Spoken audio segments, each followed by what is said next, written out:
What's going on, everybody? It is your boy Chris, man. We are here at the Work Hard, Play Harder podcast. It is Monday, February 10th, 2025. Just got back from the Super Bowl in New Orleans. I am here back in Marshall, Minnesota. Once again, my name is Christopher Drummond. I'm a freelance sports reporter based out of Minnesota here and a proprietor of this podcast, Work Hard, Play Harder, where I bring individuals on to talk about their why and get to know them outside of their occupation. I got a special guest that's going to be coming on with me today. Her name is Blair Shiff. She is the digital content manager at WCNC, which is located in Charlotte, North Carolina. Prior to her being in that position, she was a producer at many other different stops. She's been in journalism for quite some time. So we're going to talk to her about her why of getting into journalism and also have some get to know you fun questions. So without any further ado, I introduce you the wonderful and talented Blair Shiff.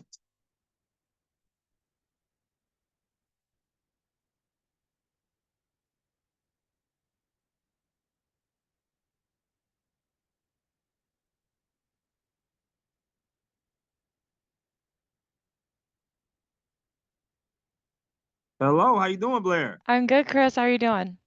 I'm doing good, doing good. Trying to get my camera to work. Oh, Sorry it's all about right. that. You're all good. Here, here we go. Okay, so back with you. Just want to say thank you for hopping on my podcast. Work hard, play harder. Um, Whew, it's been quite a week. It's been, well, I was at the Super Bowl all week long, pretty much. So I'm Awesome. just getting back into the swing of things.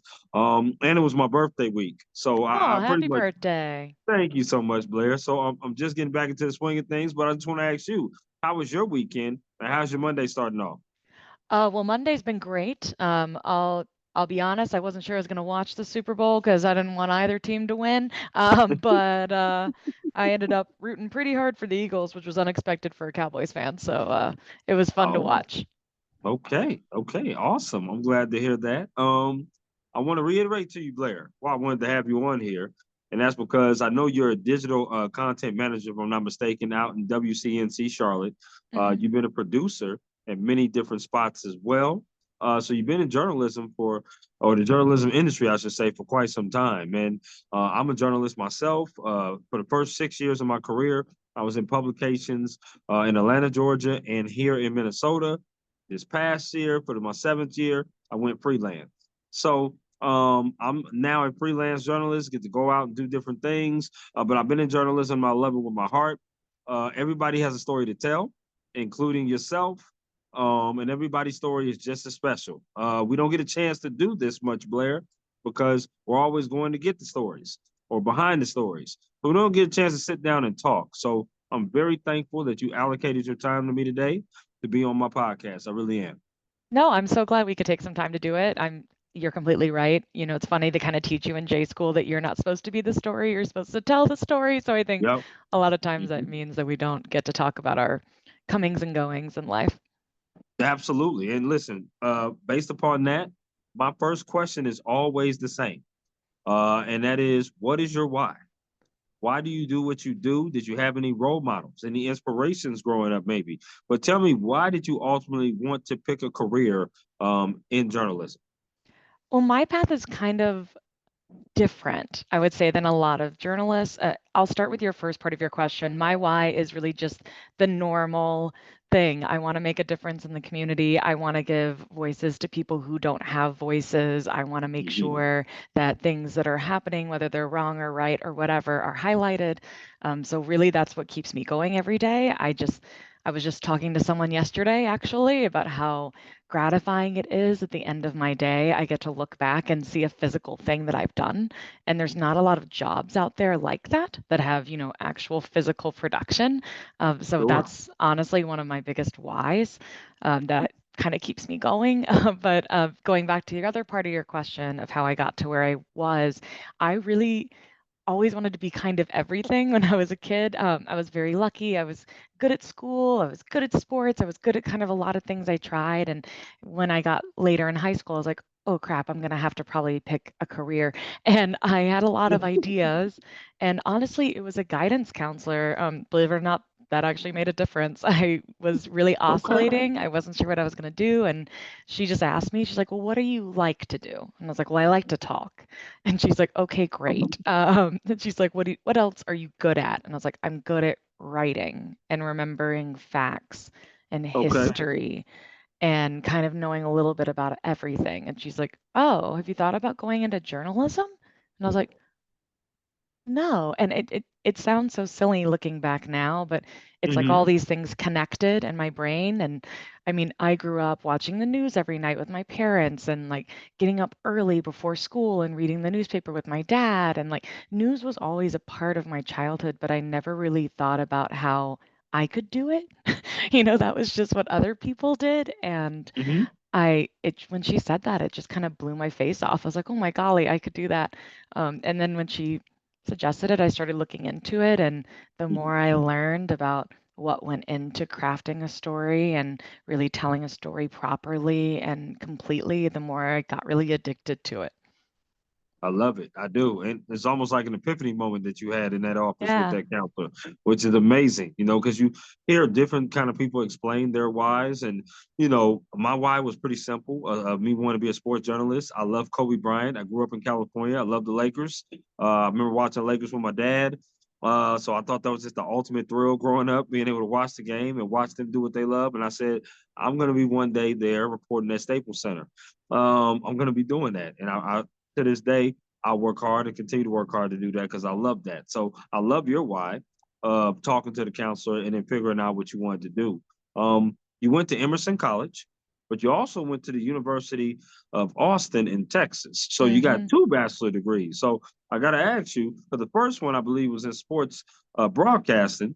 And the next one was also in just regular journalism, communications.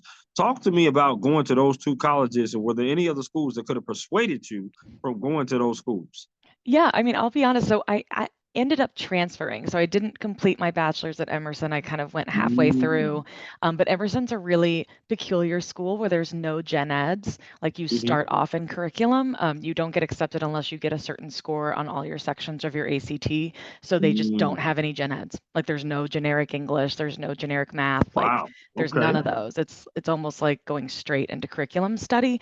And that's Yeah. what really drew me there. And they had the only fully student run radio station in the country. And I thought that was rad because I wanted to do sports. I mean, like I said, I loved playing sports. I loved talking about sports. I couldn't shut up about sports. And so I wanted to do that. That's what I thought would be my niche. And that's where I got my start. And they were one of the few programs in the country who actually had a sports broadcasting major back then. So at that point, Mm-hmm. it kind of decided it for me. Honestly, I wanted to do sports radio. And so I thought that would be a really good entry to it, that I could get a lot of experience really quickly and then also Mm-hmm. do sports in a city that's full of sports. And so I thought Yeah. that would kind of be a great way to hedge it. And I'll be honest with you, Chris, I ran out of money. I was paying for my own I college feel that. and I was doing the math. And I vividly remember meeting up with two friends of mine from high school. One was going to Harvard, one was going to MIT. We all met up for coffee.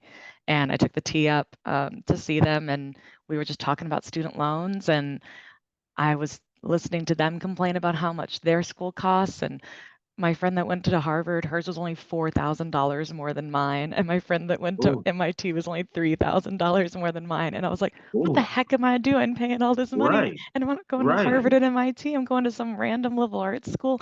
And I was like, what am I doing? And so I was like, I need to go back home. I'm from Texas originally. And at Mm-hmm. that point, I thought I was going to get a grad degree.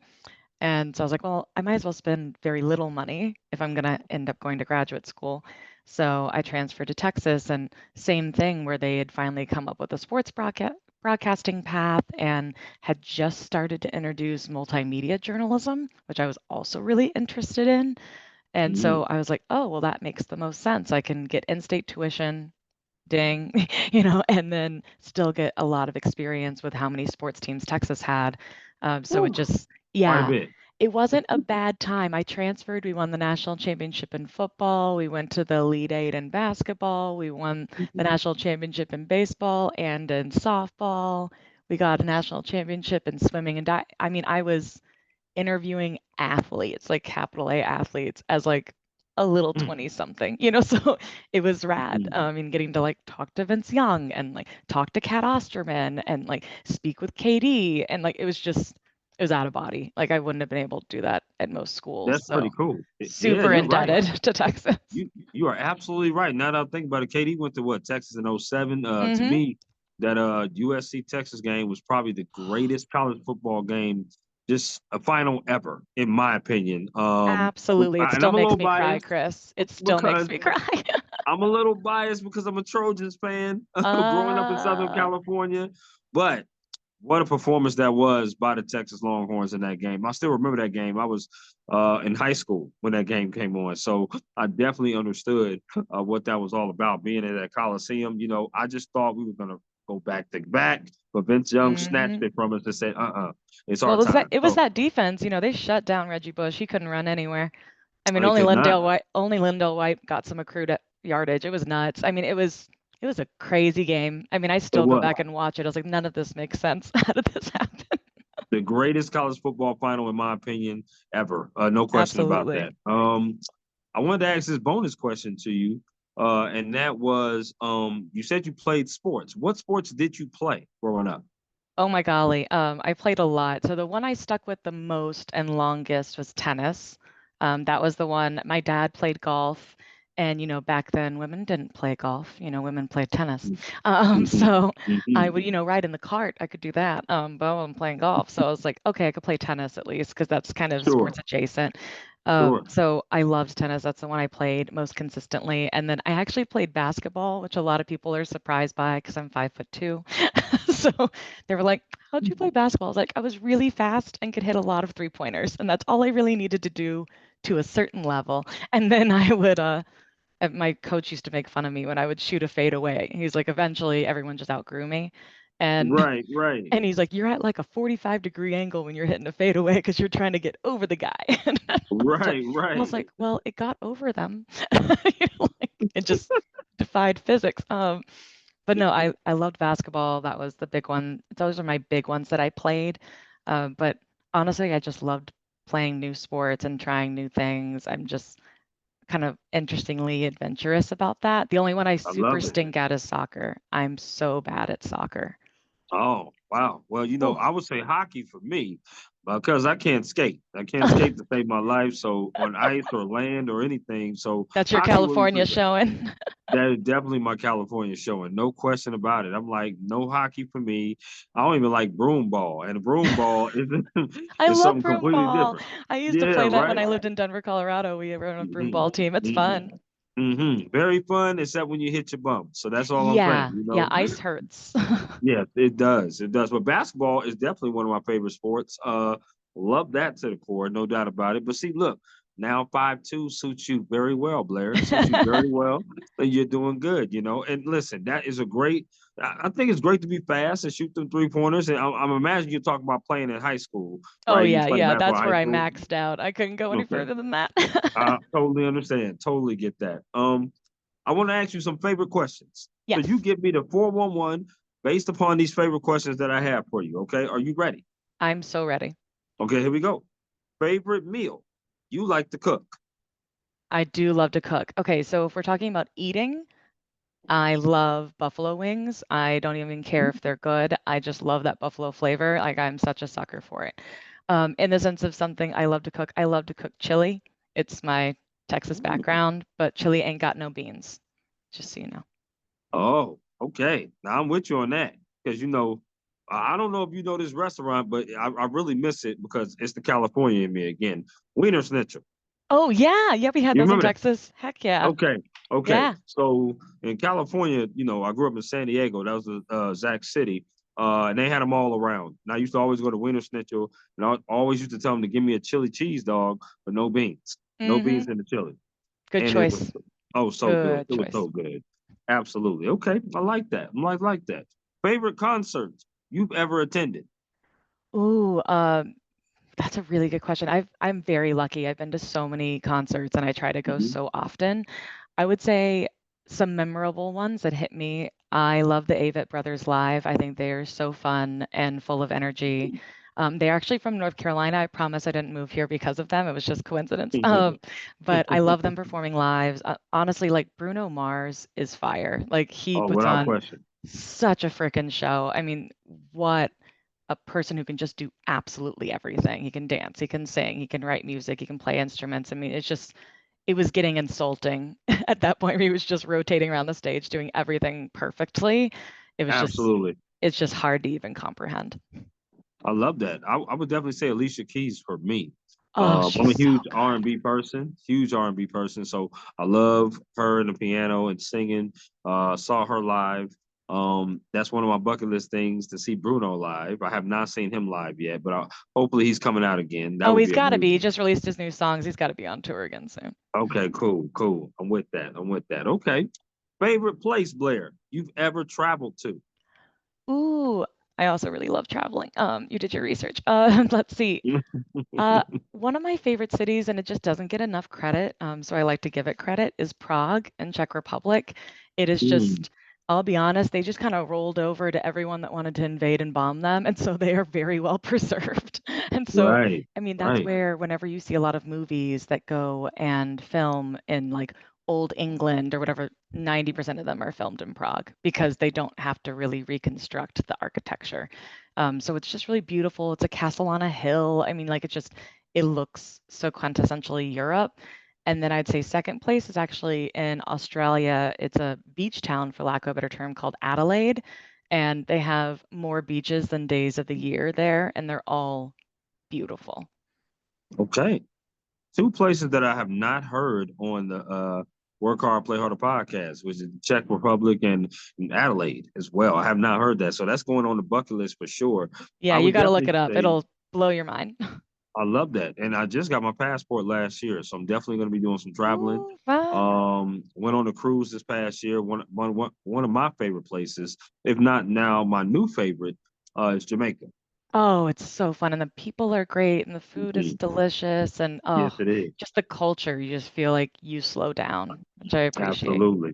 Absolutely. Love the beaches, love the scenery. It was hot Hmm. as hell there, Oh, but it was yeah, still good. It was it still is good. tropical. It is very tropical. I'm going to Greece this June coming up. Oh, fun. I love So Greece. That's yes, awesome. so I cannot wait for that. Going to be going on a singles cruise. Oh, Because yeah, fun. Where yes, all you are y'all going to all the islands? You going to like Mykonos and Santorini or where all you going? yep. Athens is where we port. Then we're gonna go to Santorini, Mykonos, and we're gonna go to some other places as well. I'm going with a group leader. You remember the show called Deal or No Deal? Of course. Yeah, yeah, yeah. Yes. So the actually a good friend of mine. Her name is Patricia Carr, and she is actually taking a group of us along with a friend, and we're all going as a group. So Oh, it's going to be fun. great. Yep. And she used to be in Deal or No Deal as one of the ladies with the cases. Oh, So shut up. That's so random. yeah, yeah. So one of my good friends for sure, and I cannot wait because my first time going to Greece. I've never been on a singles cruise. I'm hooked to cruises, so I'm going on one every single year, Blair. I just got to find which one it is for sure. Oh, I love cruising. I think it gets like so much of a bad rap with people, which is not fair because I think the Yeah. raddest part is you can be as active or hmm inactive as you want and nobody hmm cares. Like, That's you right. want to stay on that boat and not get off a port? Nobody cares. You want to get That's off and do right. like 17 things and rock climb? Go for it. Like it's rad. That was one of the things that was very surprising to me, it being my first cruise. My dad ended up setting it up, so it was like 12 of us that went on a family type of thing. Was that it was so many things to do on the boat. I couldn't believe Hmm. boats were that big. I was like, you see the Titanic, but that's a movie. I mean, Yeah. when you got on a boat, it was like 20 different levels of things to do on every single level. And Yeah, I it's a was like, floating city. It's that's bonkers. insane. I thought it was insane to do that. So yeah, that was the surprising thing for me for sure. I'm a sport person, so Blair, I'm gonna ask you a sports question. Okay. Favorite sport you like to watch on TV? Favorite sport you like to attend in person? They could be the same sport. Okay. Oh, thank you for giving permission. So I would say on TV, it's probably football, and I will Okay. really say that because I'm obsessed with football, A, and then B, I think Red Zone slash that entire movement with NFL, with Sunday Ticket, etc., is like one of the most genius inventions of all time. It is the only way I Absolutely. can get my husband to watch football. He's like, this is phenomenal. I was like, yeah, this is some consumption, and you can't get Yes, that if you go to indeed. an NFL game, and that sucks. So I would say that's probably best one to watch. And then for attending, ooh, dang, it'd probably be hockey because the fans are nuts. Like they're so vociferous and people are like banging on plastic and like just yelling. I feel like every time I go to an NBA game, no one really pays attention until like the last 3 minutes, which is fair. But Sure, sure. besides that, it's either that or college basketball in person. Oh, well, you're in the mecca of college basketball. I There's no know, question right? about that. I know. North Carolina, no, for sure. Now professional basketball, the Hornets are not very good, so that's They probably are why a lot of very people, not good, but yeah, it's they're not really not as their good. fault. There's only been like 3 games that their top 5 people have been not injured for this Yeah, season. That's not good. it's no, it's not. And but I was going to ask you because my thing will be basketball in person, football on TV. My dad loves the red zone. I know I got a chance to spend a couple Christmases with him when I went up to New York and visited him. He was just zipping through red zone like so fast, and I was like, him, him, him. I was like, slow down, like, oh yeah, like what I is don't even going know who on, like. scored, dude. Right, right. I'm following the scores, man. I'm doing this, I'm doing that. I'm like, okay, I get it. I'm so used to watching a game though, Blair. Like I can watch it and from beginning to end and just I don't know about you, but for me as a sports reporter now, it's different watching games. It is. I'm looking at it and I'm dissecting it. I'm like, why is Mm-hmm. he doing this? Why is he doing that? Or why is she? Because I'm a huge WNBA fan Oh, and I love women's the sports WNBA. fan. So I'm dissecting it now more so than watching it as a fan. I'm watching it as a reporter, which Mm-hmm. is crazy, right? And I didn't used to do that, but now since I work in sports, I do that a lot. Oh, I do the same thing. My husband always teases me because I'll say something like, "Oh, why are they running that specific type of defensive scheme?" And then like five Right. seconds later, the announcer will say, "Oh, as you notice, they're running this defensive scheme," and Hmm, he's like, "She hmm. just said that," and like it's always our running joke. Right. You just said that. I'm like, I know. Right. So I want to ask you again another bonus question. Did you go to the Panthers game when the Cowboys came there? Because the Cowboys came there this past season. Yes, they did. They were there this. I went last year when they came. It was actually like my Christmas gift for my husband, which is very kind. And then we were supposed to go this year, but personal stuff happened, and so we couldn't end up going. But that ended up better because this season for the Cowboys was a real mess. A real sad, sad, I sad pit of mean, despair for me. So Blair, probably better.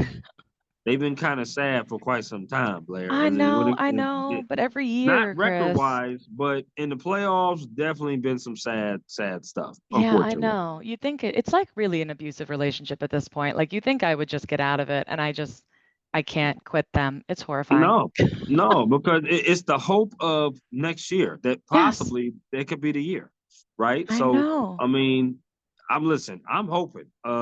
Me going to this Super Bowl Radio Row this past week was absolutely amazing. And guess who I ran into the most down there in New Orleans? Oh, Cowboys fans. yeah, it's not our Cowboys fault. fans. We're everywhere. We really are Every cockroaches. single place. Yeah, you know we're gonna win the Super Bowl next year, right? You know we're gonna win the Super Bowl next year, right? I said, okay, I'll see y'all in California because Yeah, that's where it let me is. get your number so I can give you a call on that day. Right, right. You know what I'm saying? I think I'm gonna bet against. I Oh, think I'm gonna go against that bet. yeah, I'm gonna pick the odds y'all not gonna make it. So it is same. what it is. But that's okay. You still root for them. They're still gonna play. Hopefully the off season you guys get some great deals, but we'll see. We'll see what's coming up. I'm a We Chargers will fan, so see. I'm in the same boat as you. Oh, you So really are. yeah, yeah, I'm in the same boat. So I totally understand. Last of the favorites, favorite restaurant that you like to eat at there in Charlotte. Now I've been to Charlotte a couple of times. They call it Buzz City and Queen City for a reason. So I definitely know what goes down there in Charlotte. There are some good food places, but I would love to know what is some good food places from your perspective. Ooh, okay. So I really, it depends on what kind of food, obviously. But if I'm gonna go quintessential place I love bringing people, which I think is a good measurement of place you like, Hmm. I'm a big fan of this place called Intermezzo. It's over in Plaza Midwood. It's a good Italian food place. I really like their style of food because it's kind of like a twist. It's very Hmm. unique. So I like them in the sense of like kind of hokey, but everyone always has fun when you go, is JJ's Red Hots, which is a hot Hell dog yes. place. Yeah. It is, like I said, it's totally campy, but I can't not go there whenever people come to visit. I'm like, no, you got to see it. Like you got to like kind of Mhm. cross it off the list, and it is good to its credit. Very good. Yes. I definitely know about JJ's. The first one though, I did not know about that one. I'm a huge Italian food lover. It's not Italian food, it's Mexican food for me, for sure. But yeah, I gotta check that out next time I'm in Charlotte. Obviously, next time I'm in Charlotte, Blair, I would definitely have to say hello to you for sure. That's without Absolutely. You got question. to swing by the station. I can show you around. It's pretty rad. That would be amazing. No question about that. I love that. Let's talk about your day to day. Now, typically, when I have people on here on my podcast, I like to have all different kinds of people from different occupations, especially in journalism, because that's my field. So I understand the lifestyle, I understand how things go for the most part. We work crazy hours, and we also work at crazy different times. And our schedules are a little bit different, meaning, news never stops. So we work through holidays. A lot of times we miss like celebrations and things with our family because we work in the journalism.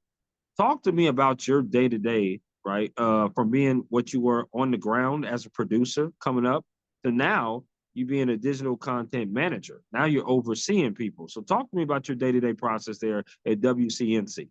Yeah, I mean, like I'm very lucky now that I get to oversee people and oversee and strategize and actually collaborate more and take my vision and just word vomit it to people and have them collaborate with it. I think that's the Mhm. coolest part of my job now. I mean, that is really the biggest difference. The hardest part, I think, of becoming a manager is that you can't do everything anymore. Like, Right. not that you aren't able to, but that the whole point is that you're growing your team and you're making them better, right? And Without question. I can't make them better if I do all the things for them, right? I might be more Right. efficient or I might be faster or whatever the heck, but that's not growing them as people.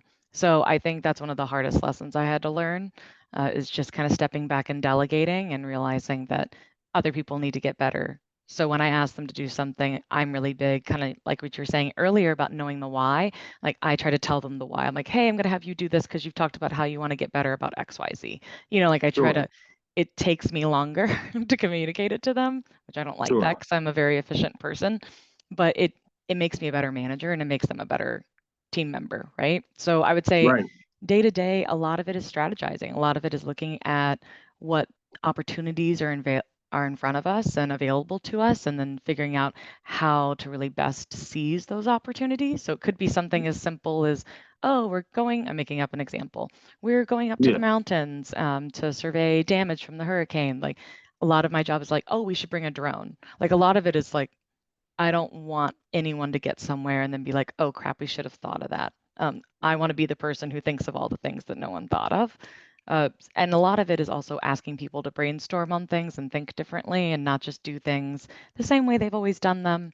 And that's what I really like about digital journalism is that it is kind of still, even though it's been around for a bit, it's still kind of the Wild West. Like I can It is. I can have a long form podcast if I want to. It's fine. I don't have to hit a break structure like they do on air. Um, I tell our reporters all the time, you guys might do a 15, 20-minute long interview that you only use two SOTs from in your package. And like, Right. that sucks, And I was like, but guess Right. what? You can put that whole dang thing online if you want, if people want the whole context. Like, a lot of that is kind of just being a cheerleader for the platform and also the Hmm. medium, and then being as transparent as we can about how we news gathered that day. So I'd say, like, the biggest difference is empowering people and strategizing constantly, thinking of all the little things so that other people don't have to think of them. And then Absolutely. really just inspiring people to try to be better and improve their skills. No, I love that. I really do. And that's the signs of a great manager. That's somebody who I definitely wouldn't mind working for at all. And that's because you are empowering people. You are giving some rope to individuals to kind of be creative. Because the one thing about us journalists, we definitely don't, it's hard for us to do our job to the best of our ability. We feel like we're shackled. We feel Absolutely. like we have too many things, too many restrictions on that. When we got to look for stories online and look for different things online, I'll be transparent with you. One of the hugest reasons why I went to freelance and started working for like different networks and different publications out here like that is because I was told I was below average. Mm, I hate And hearing that. and see, the thing about it is that I don't mind criticism. I never have. You know, you hear somebody say that, okay, if you have some substance to that, I'm totally fine with you believing that. If you have a remedy or some kind of solution with that, I'm okay with that because that's what you're saying. But when Right. you say we don't have anything, we don't have anybody here that can help you grow, or you say things like that with no substance, well then now I got to think that it's personal. And then that's why I kind of stepped aside from that because I didn't have that in my first thing when I started working in Atlanta. When I came down here to Minnesota, it didn't start off like that, but as I Hmm. started to grow in my beat and covering different things and starting to get to know people in a small city, then I started hearing that. And the worst thing was it came from my editor in chief.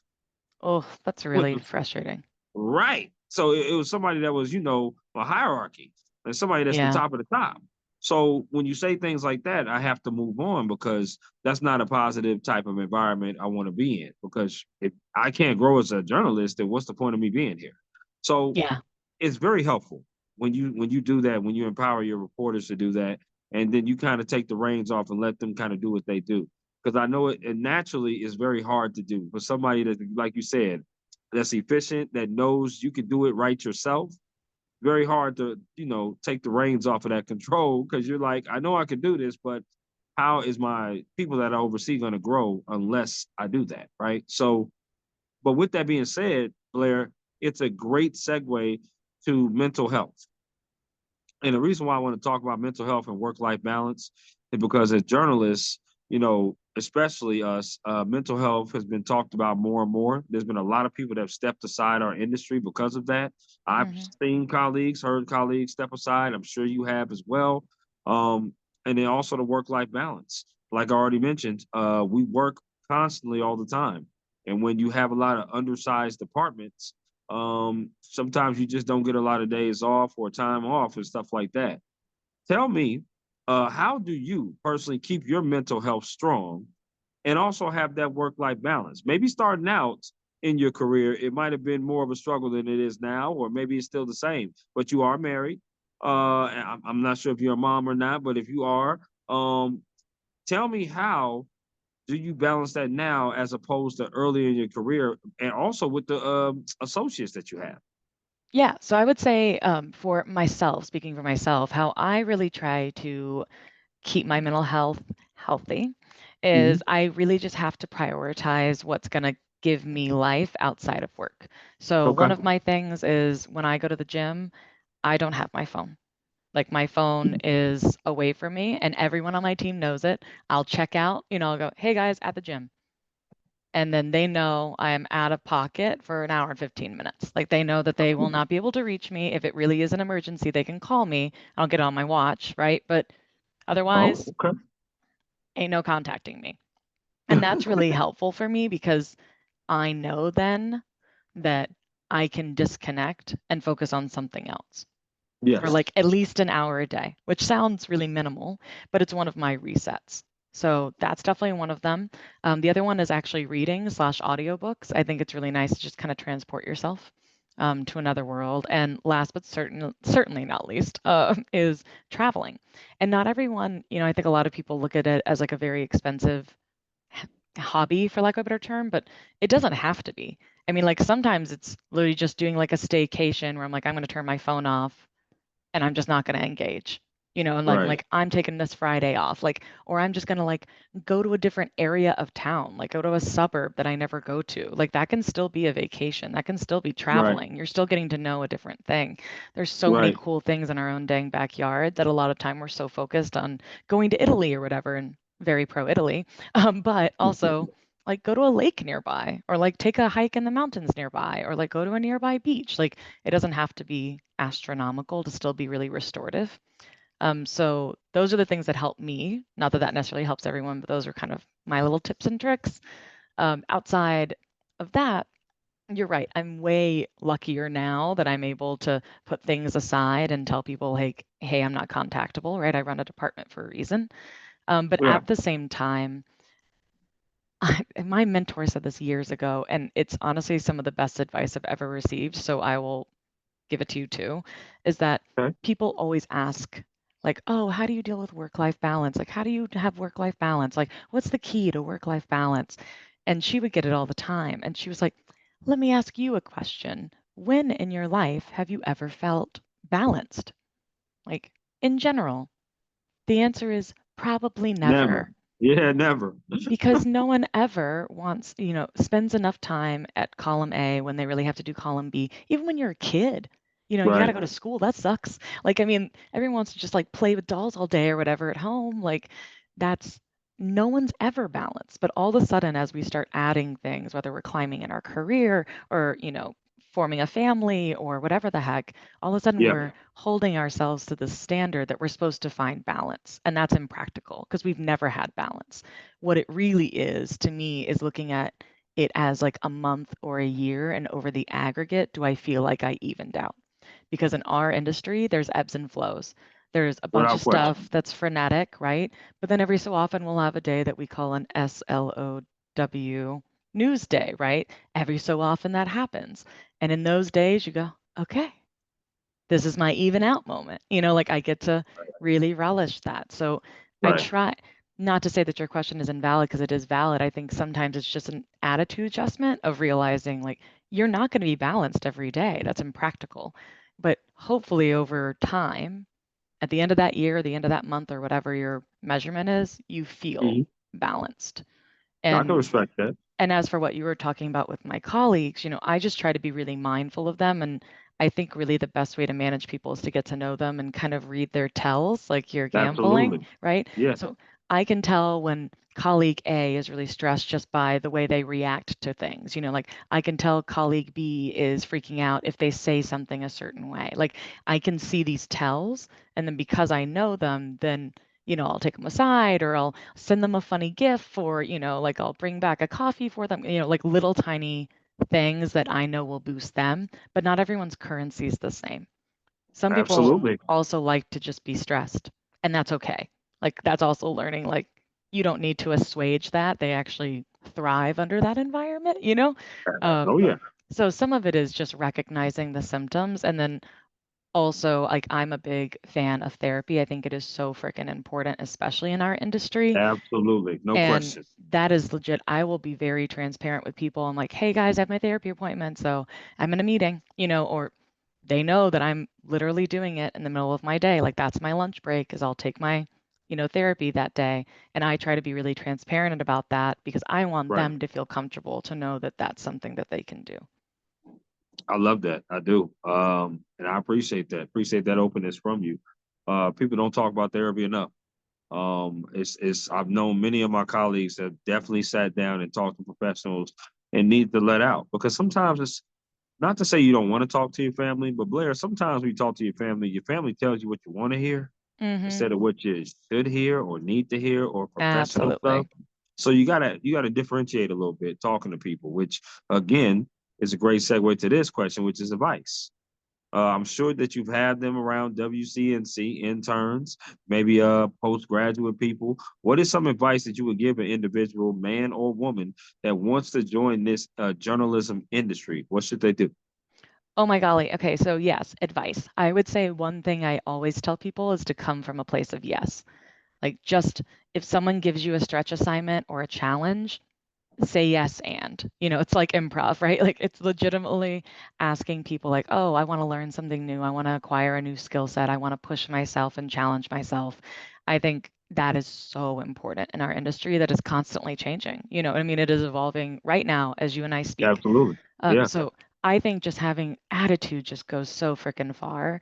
And if people are willing to just come from that place of yes and ask a question and be like, oh, yeah, I can try that. I might need your help, or which I think is okay if you say that. A lot of it is just coming from that willingness to try instead of automatically going for no, because that attitude you can sense and feel, and that is not collaborative and helpful and does not contribute to the betterment of this workplace.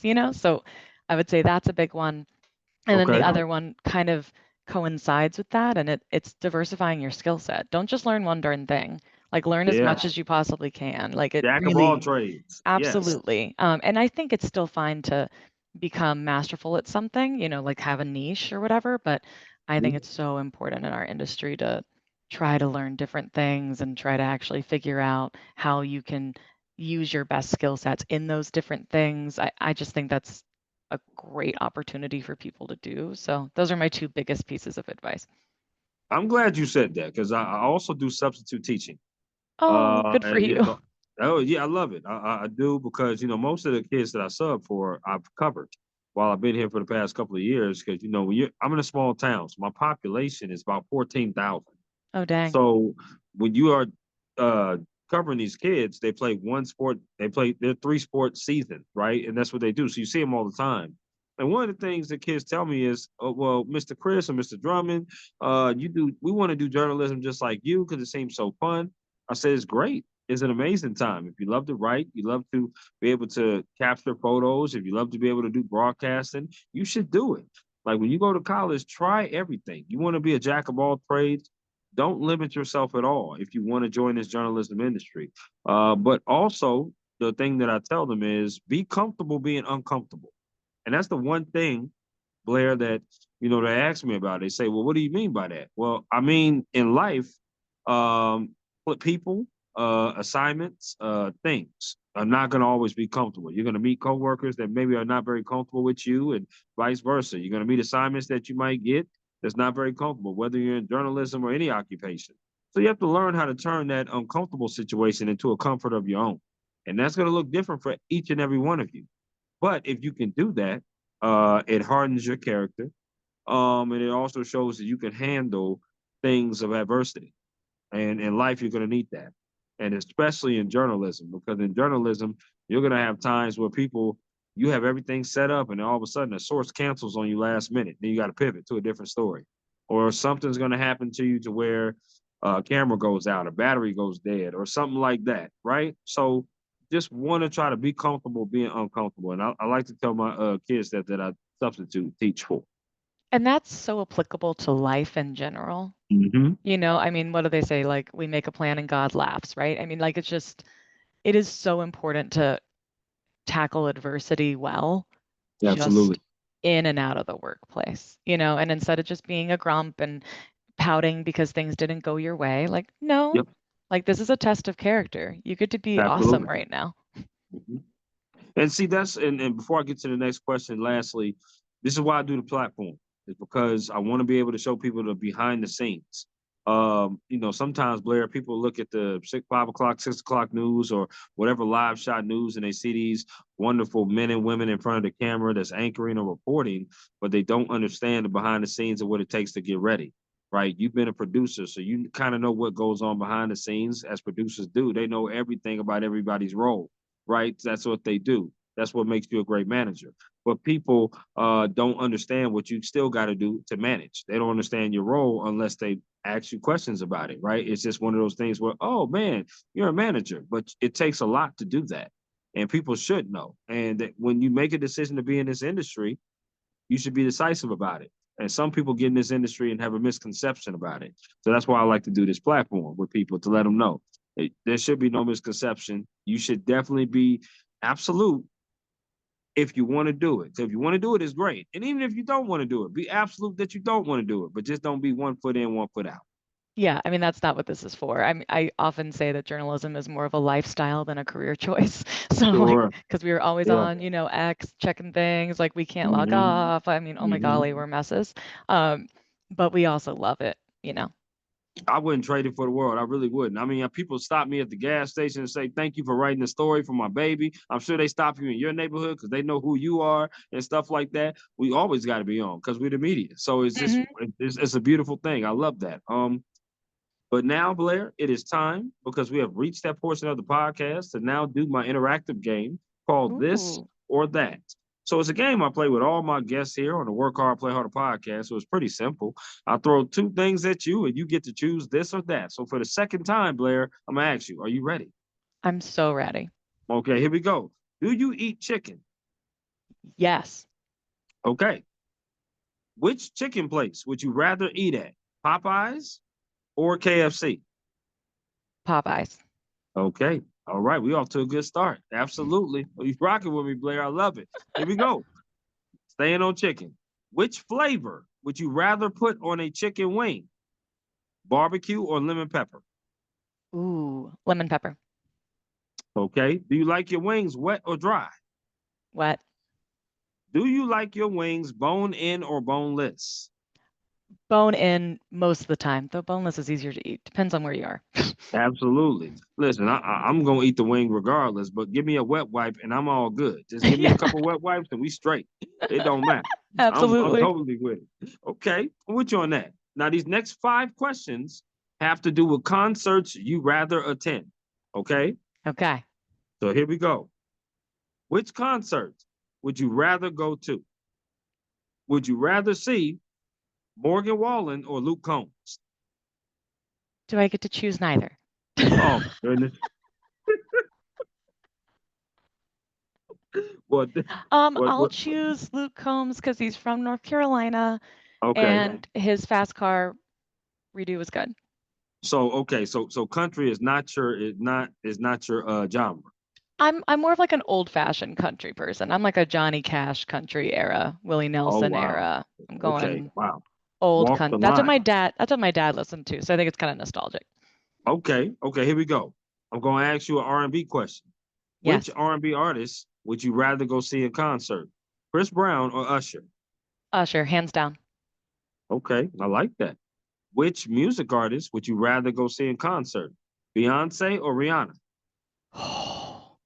Beyonce, she got Texas. Me too. You do got Texas. Oh yeah, absolutely. Okay, I'm with you on that. Which music artist would you rather see in person? Would you rather see Christina Aguilera or Taylor Swift? Oh man. Oh man. I mean, I feel like I have to say Taylor Swift. The whole performance would be large. I feel like Christina, I'd just be amazed at her singing. I'd be like, oh my gosh, she can sing any note she wants. I totally understand that. Okay. Now, this is a nostalgia question because I wanted to ask you this, but which music artist would you rather see in person? Mariah Carey or Janet Jackson? Mariah Carey, sorry. One of my Oh my first loves goodness. is Mariah Carey. I love Oh her. my I've goodness. owned every Okay. album she's ever put out. I'm a big Mariah Carey apologist. Okay. That is the only one we have disagreed on. That's the It's all only one we right. would have disagreed. She retweeted and tweeted at me, and it is literally still pinned to my Twitter feed because I cried. I was so excited. Wow. Okay. Shout out Mariah Carey. Now, listen, she's dope.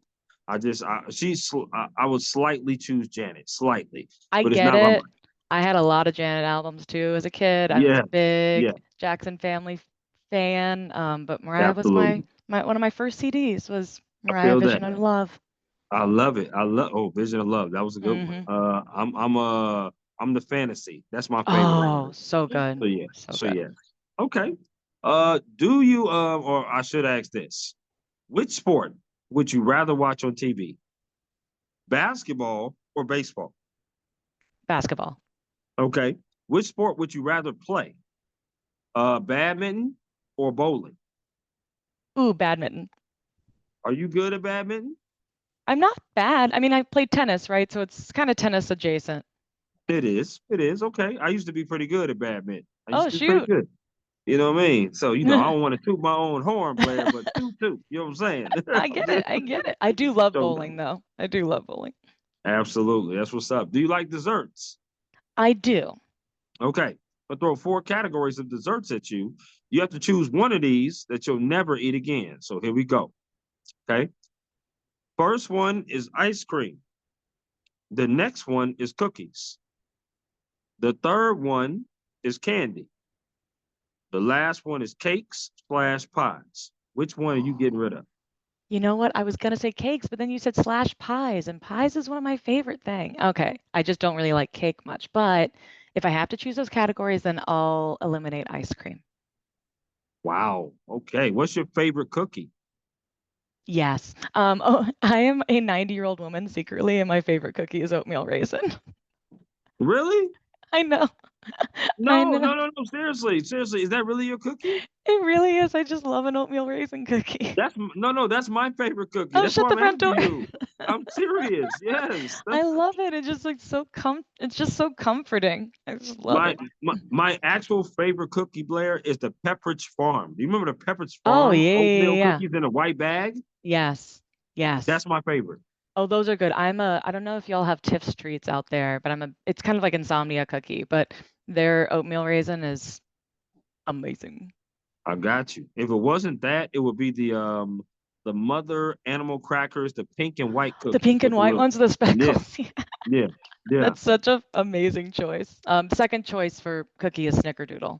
I love a snickerdoodle cookie. Oh, okay, yeah, it's not bad. Snickerdoodle's not bad. Mhm. I feel you on that. Okay, I like that. Do you like potato chips? I do. Same format. You got to choose one of these brands that you will not eat again. So here we Okay. go out. Okay, first brand is Lay's. The second brand is Ruffles. The third brand is Doritos. The last brand is Pringles. Which one are you getting rid of? Ooh, girl. I might say Pringles. And you might be right. Because that's the only, I mean, I don't, I don't know what other brand that you want to say. I love a Cool Ranch Dorito. I don't keep them in my home for a reason. I would eat the Right, whole dang right. bag if not left supervised. Like I would. Now, I got to ask this. Are you a salt and vinegar person? I am a salt and vinegar person. Okay. To me, that is the second worst chip ever made.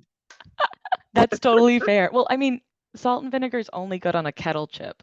Like those normal potato chips that are salt and vinegar, what are you doing? Just get out of my Right. house. Which kettle chips are the third worst chip ever made. Okay, That's okay. third. That's No, fair. no, That's all right. no I'll take question. all your kettle chips. You can just give them to me.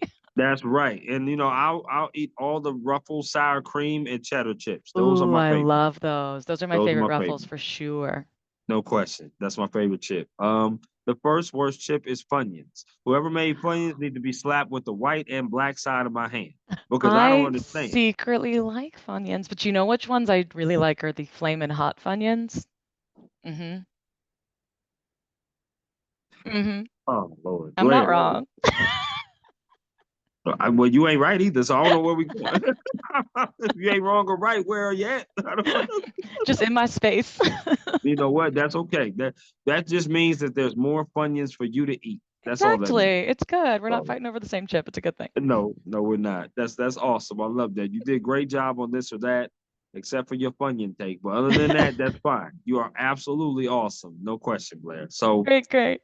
this next question has to do, and I love asking this question to every journalist, and that is, if it wasn't journalism to be your career, what career path would you have chosen to go down, and why? Okay, so my original first thing is I wanted to be an actress. I wanted to be on Broadway, but if skill, I'm probably not good enough to do that. So if I had to base it on actual skill and achieving, then I always wanted to be a judge. I wanted to go to law school, Wow. and I think the judicial system is really interesting, and I think that fairness needs to be there, and so I think I would do that. So it's kind of similar to what I do now. It's not terribly dissimilar, but I would Sure. love to be in law school and love to fight for what's right. That would be amazing. Need more people like that mindset for sure. Can't Yeah, have for enough sure. people fighting for what's right. For sure. Um, I definitely would have been an actor. No question about it. More so musicals because I'm a huge musical buff. I am too. What's Um, your favorite musical? Hard question. oh man. You can name one growing up and one more recent. How about that? So two musical Yeah, choices. definitely Hairspray. Hairspray is one of my favorites. Okay. Hamilton Oh, so is good. one of my favorites. Also Rent. Rent's one of my favorites. Love Rent. Wicked. Wicked is definitely one of my So favorites. good. Did you end up seeing the movie yet? I did, and I Did you ended like up. it? I did, I and did I had too. to catch myself because I ended up singing the popular songs, Oh and I had to be no. quiet. You got shush. No. I was like, "Oh man!" They was like, "Shh." I was like, "I'm sorry." Oh I was in shoot, the sorry. theater, and then I just broke out because I love that song. It's a great I song. mean, I sang that for my senior recital with my best friend. did you? Yeah. Okay, okay. What's your favorite musical? Oh my golly. So my first one that I ever really loved was a chorus line. I just loved the dancing, and I think every song is good. So because that's usually my judgment. It's like, is every song good? Uh, Right. Wicked is a very good answer, and so is Rent. I love both of those. Absolutely. One that's a little lesser known is The Last 5 Years. It was actually an Oh, off-Broadway musical. They made a movie too that I think had Anna Kendrick in it. It's really amazing. But it's only two characters, and one timeline goes this direction and the other timeline goes this direction. So it's a lot of solo work, and they only sing right. duets when they overlap in timeline, and it's about their relationship over the course of 5 years. Wow. It's I gotta check that re out. it's really good. I can't remember when the movie came out. It was like maybe 2013 or so. So it wasn't terribly long ago. Absolutely. Absolutely. Okay, that's what's up. I like that. Give me a couple of stories that you have either, produced or done or, overseen in your career that have had an impact on you that like, wow, I'm happy that I was involved with this. Oh, for sure. So one of the first things that comes to mind is actually when I was in Denver, Colorado. I was there when the Aurora Theater shooting happened, which was tragic and awful, and talk about the Very. reason you go to therapy. But one of the projects we worked on after that was talking about the importance of first responders getting trained on how to properly apply a tourniquet, because sometimes police actually arrive before EMS do, and not all of them are actually tourniquet trained. And Hmm. so after that, that police department actually went all over the country and started training other police departments on how to properly apply a tourniquet in the event that they get there and can help. And that was just really moving, talking to a lot of the victims who had had a tourniquet tied that night, and their lives were saved because they were properly turned. Right. And that's just awe-inspiring for me. So seeing people and talking to them and being able to tell their stories, and then the fact that it could help others too and make other departments better, that's much needed. And unfortunately, a country where that kind of thing happens. So that was one of the first ones that I really felt like I made a difference on. And actually, another one was one I did here with our investigative reporter, Nate Morabito, who's amazing.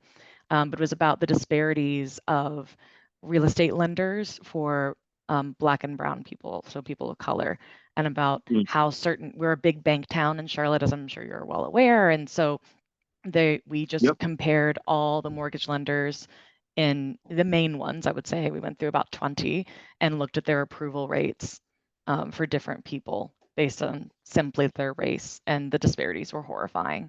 And we took them to task, and they answered for it and changed their policies. So that there's still a heck of a lot of work to be done on that. But Mhm. it was nice to know that they recognized it and some change was made. Like I said, still a lot of work to do, but Yeah. it was really important work, because that goes to generational wealth, and it's Right. it's not a disparity that's needed. Yeah, I mean, change can't be evoked if it's quiet, if it's not Hmm. talked about. So it starts with the talking, starts with the advocating, starts with people getting the message out and people knowing about it, and then that's how change can happen. So kudos for both of those stories to really be, one of them obviously being really tragic and the other one being more informational as well, which is pretty cool. It led me to a bonus question because I wanted to ask you, is it tougher now to deal with hard news stories? It's one of the reasons why I kind of shied away from news because I didn't want to stick a microphone in somebody's face after something tragic has happened because we do have a job to do, but every situation is different. People react differently. And I just didn't want to face that. Not saying that sports don't have hard news stories because there's a lot of people that teared up and cried when their seasons Hmm. ended, which is Absolutely. very, very tough. Is it easier now to deal with hard news stories that you've been in the journalism business as opposed to when you was first starting out? I don't think it ever gets easier. I think you just learn different ways to communicate effectively with people in times of need. Like for Okay. me, I might have been like a dogged reporter, just going in there and not knowing how to approach a situation properly and how to do it with compassion, you know? Yeah. So I would say that's the biggest thing for me, is just figuring out how to approach someone and try to do it sensitively and try to do it respectfully. I think that just comes with time of learning how to do that. and how to approach it and make people feel comfortable. And we do a project here that actually, I'll be honest, we swiped from Macon, Georgia, our station down there. It's called More Than a Number. And it's Yeah. whenever there's a violent crime or even just a fatal accident, like a crash, we put in a form for people to read and fill out. If they are affected by that, they can fill it out and contact us. So it's kind of more on their terms to reach Yeah. out to us if they want to tell us the story of their loved one that they lost in this incident. And I find that's a really good way to do it because then they want to share the story. They want to talk to us. It feels the onus is on them instead of us just, door knocking. And door knocking still has to happen, but I think if you tell people the why, going back to like a full circle of the conversation of telling people like, Sure. I'm here because I want you to be able to speak about this person. I'm not here Yeah. just to get you to cry. I'm not here to shove a camera in your face. I'm Sure. here because I want that person's story and life to be remembered the way that you remember it. And I can't do that because I don't know them. I love that. I do. Any advice that someone has gave you that you hold on dearly to, Blair? Oh my golly. I feel like I've shared a lot of it, honestly. I've kind of showed all my cards. But I I really think a lot of it is how to lead with compassion. I think early in my career, I kind of just thought my way was always the best way. And while of course that's still accurate, I find often that it's coming at it with a different degree and instead of asking like, "Oh, why did you do fill in blank here?" because that ends up coming off accusatory, even though I don't Sure. intend it to, right? A lot of times it's Sure. like, "Hey, take me through your thinking when you did blah blah blah." And then sometimes just by changing that phrasing or the way I approach it, I end up learning a lot about that person and how they Right. think. And then sometimes the way they thought it through, I'm like, oh yeah, that actually makes super sense. Like that is exactly the way it should have been done. It got me thinking differently. So I think really some of the best advice was talking about just leading with compassion and that kind of God gave you two ears and one mouth for a reason. I definitely Mm. still need to learn to listen more. That's just we all got growth areas. But That's true. That's true. But that's the journalist in you. We're natural talkers. So sometimes we talk and then we're not hearing or we don't listen. That's me too. No question about it. I want to ask you, have you ever thought about going in front of the camera? I think the camera would love your face, Blair, if you went in uh, front of the camera. thanks, Chris. That was actually how I got, well, not my total start, but when I started in television, I was in front of the camera. That's where I got my sports prowess and it was fun. And honestly, I just kind of got tired of it. I kind of felt like I could do more things behind the scenes than in front of the Sure. scenes. And that was just my Sure. personal, what I was going to Sure. feel growth out of. I admire everyone who is able to do that consistently, but that was really my motivation as I wanted to kind of feel busier. The way we have anchors and reporters now, I probably would like it more modern day because it's a Mhm. little bit more frenetic than it was back then. But Sure. for me, I just kind of idle hands is kind of how I felt. No, I totally understand that. I was because I was listening to you. I know you said sports radio, so I didn't know if you ever had that opportunity to be able to be in front of the camera as opposed to doing radio or producing around because you've been producing for a long time and now you're a manager. So I would love to hear that. Love to hear that you have been in front of the camera. We are getting to the close to the end of the podcast. So what I want to do now is I want to do some rapid fire questions. Okay, so that means the Okie first dokie. thing that comes to your mind, Blair, you go ahead and shout it out with glee. For the last time, I'm going to ask you, are you ready? I am so ready. All right, here we go, Blair. Burgers or tacos? You say burgers or tacos? Yeah. Tacos. Chicken or ribs? Ooh, chicken. Pancakes or waffles? Waffles. What is your favorite color? Blue. Okay, I like that. My favorite color is blue too, by the way. I It's a like that. great color. I like cerulean specifically. That's my favorite blue shade. Okay, don't ask me to spell that because I don't know how to spell that one. But I'm gonna roll with that color though. That sounds like a good color. Okay, favorite Netflix or favorite Netflix show or TV series on TV? Ever? Oh my golly, probably The Crown. Okay, okay. Favorite alcoholic drink? Mm, probably I love a Moscow Mule. You know, several people have said that, and I still haven't tried it. It's Um, really good. It's more of like a summertime thing because it's just very light feeling, so you can drink it when it's hot. outside. Okay. Okay. I'm gonna wait till the summertime to try it. Normally I get some Hennessy and I'm all right. I So do that's what I love know. Hennessy a lot. That's I my like drink of actually choice. you can make a Hennessy mule. They make them at the Hornets games here. Oh, okay. All right. Next time I pull up to Charlotte, there's a Hornets game I'm going to. I'm getting that. That's They make a perfect. Oh, Hennessy mule. It's good. I like that. Okay. If you had a choice to choose three artists or three songs to listen to and never get tired of listening to them on repeat, who would those three artists or three songs be? Oh my golly. Man, that is hard. Uh, my favorite band of all time is Oasis. I'm seeing them in September. I'm very excited. So Mm-mm. I've loved them for legitimately decades, so I have to list them because I Okay. can't wait. I Okay. might cry. You already stole one of my answers because it's Mariah Carey. I love her forever, undying. It's just she's Okay. part of my soul now. So I have to. And actually, like this is kind of random, but it's true. But I really like Fall Out Boy. I've seen them in concert a few times, and they're rad and like super high energy. And he's a really talented singer. So Yeah, I do like me some Fall Out Boy. Oasis Wonderwall is one of my favorite songs of all time. classic. And who don't like Mariah Carey for sure. No So one I don't trust. okay, I feel you on that. Now, if you had a choice to choose three people you could take with you on vacation plus one to a total of four, which would be you, who would those three people that you would take and where would you go? Oh my golly. This is so difficult because I travel with friends so often with my And husband. and I was gonna ask you, you could either choose friends, family, or celebrities. Oh, okay, then I'm gonna choose celebrities so no one's like, why didn't she choose me? Right. So okay, celebrities. I would choose. Well, now I can't just keep saying Mariah. This is really rude. Okay, so can it be dead or alive? Yeah. Great. Okay. Um, so I would choose Abraham Lincoln, which is so random. But like I really just want to hear what it was like during that Hmm. time and trying to unite a country during the most complicated, like one of the most complicated times in American history. And I Okay. would just love to pick their brain. I just think it'd be so interesting. So that's one.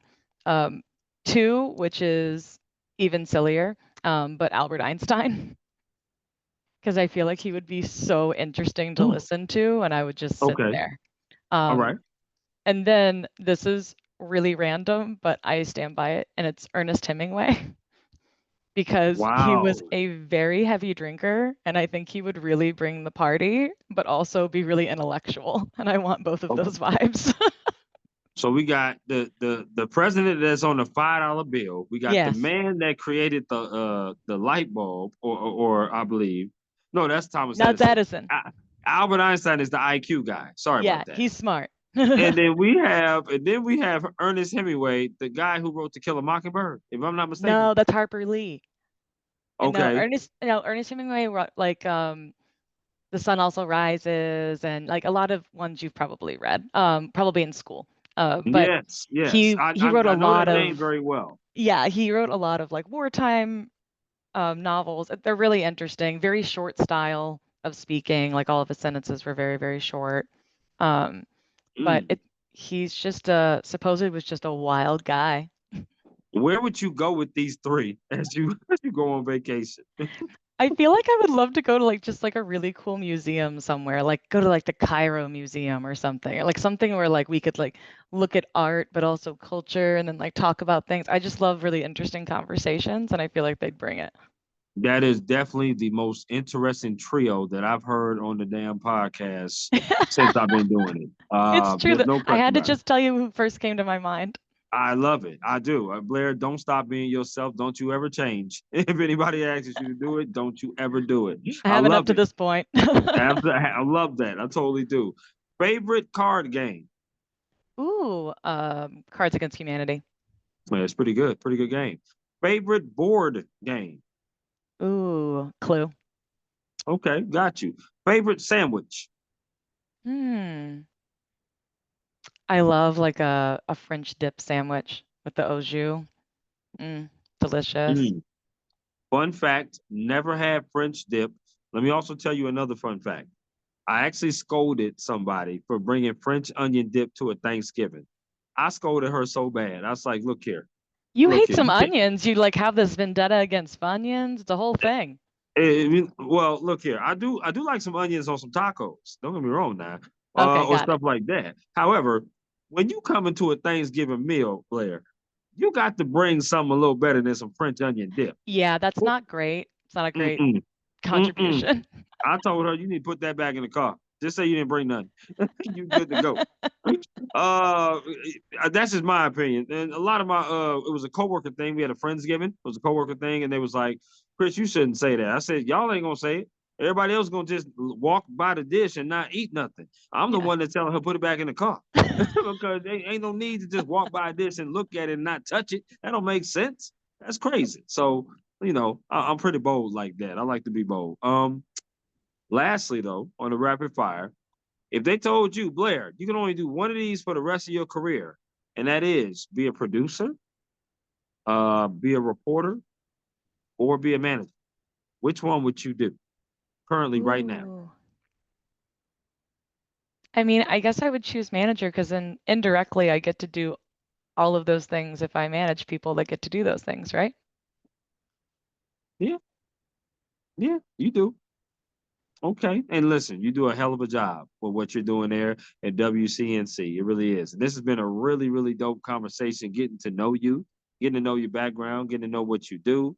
Obviously, going to Emerson College and then going to the University of Texas at Austin, and then having all the background of being a producer, getting to know some of your favorite things, getting to know you as far as some of your advice that you would give to people, how you manage, knowing that you really like red hot Funyuns, that is something different. They're really No question. good. That's what two people say, and you one of them. That's for sure. For sure. But I just love learning about your background. Love learning about you. I think you're an amazing person. That goes without saying. And an amazing manager. So I really thank you for your time. For coming on to my podcast. The last thing that I always do, Blair, with the last question I have is there anything else you would like to add about your job, you, or anything at all before we conclude? Oh my golly.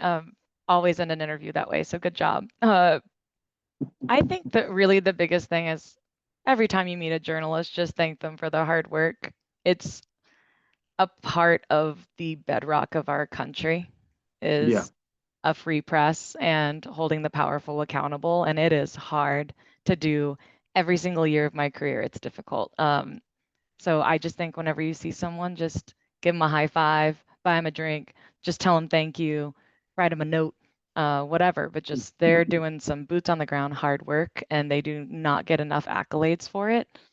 So I would say that's the thing that I wish more people would do, not necessarily for me, just for everyone.